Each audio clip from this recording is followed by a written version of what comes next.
Alright, what's going on YouTube? Welcome back to your favorite cyclist YouTube channel. This week, we're regearing a coaster brake wheel, showing you how to do it yourself. But before we get into today's video, if you're new to my channel, make sure you head down below, hit that subscribe button for me.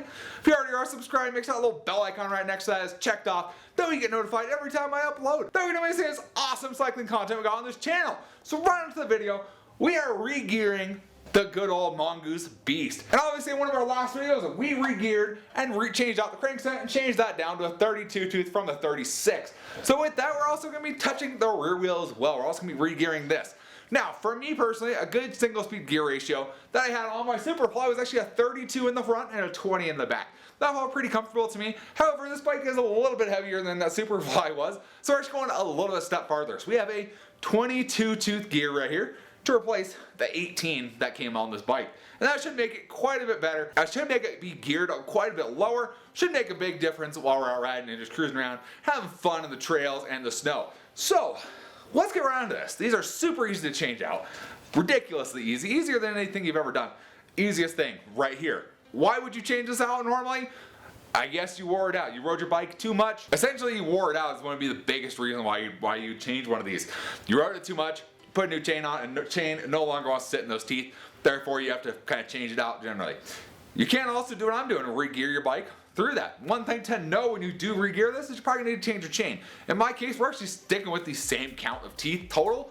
So I think our chain is actually going to work perfectly fine. So in our case, I think we just got to swap out this rear cog, slap that guy on there, and we should be ready to go. So let's get you guys a little closer to this. So let's show you guys how to do it. Again, super easy. Let me show you how it's done. So here we are down at the wheel on the gear side of the wheel. So pretty simple design to these. Essentially all they are is these three little nubs right here. That's all that helps align this gear and help it stay in place. So essentially that gear, when it goes turn forwards, will turn the wheel.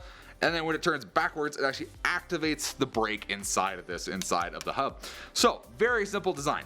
With that, if you look at how this is set up, you can kind of see there's one little notch, there's two little notch, and there is our third little notch. So those are the notches that our gear is going to slide onto. And all that's really holding those back is this little spring clip right under here. Now, again, is there an actual tool for this? Probably. Have I ever used the tool? No.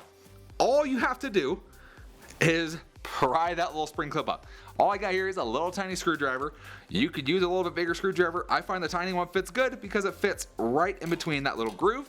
And all we need to do is pop this little spring out, take that out of here. There we go. And out goes the old gear, just like that. Super easy. And we should have no problem slapping this guy right back on. It should just sit right in the same place, just like that, and set that guy off to the side.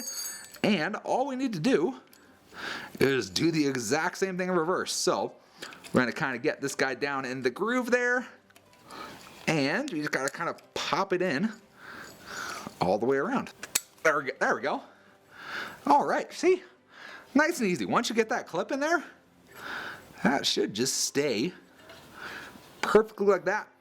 I'm going to wiggle around, make sure it stays, and looks pretty freaking solid to me. All right, and there you have it. Your new gear is all installed on your coaster brake hub, ready to go right back on the bike and keep you on riding. So like I said when I started this video, super simple process to just swap that gear out. All it is that little snap ring, goes around there, you pop it out with your little tiny screwdriver. And let's think, use a little tiny screwdriver. It's not like you need a whole bunch of force to pop that thing out.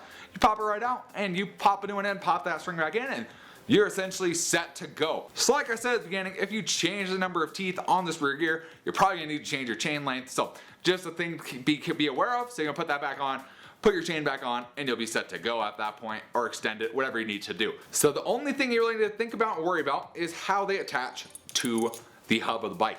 That's the only thing you need to worry about. So there are a lot of different gears out there. Obviously there's Shimano style, there are all sorts of them that have different style attachment points on there. So you need to take a look at your bike and take a look at the rear wheel.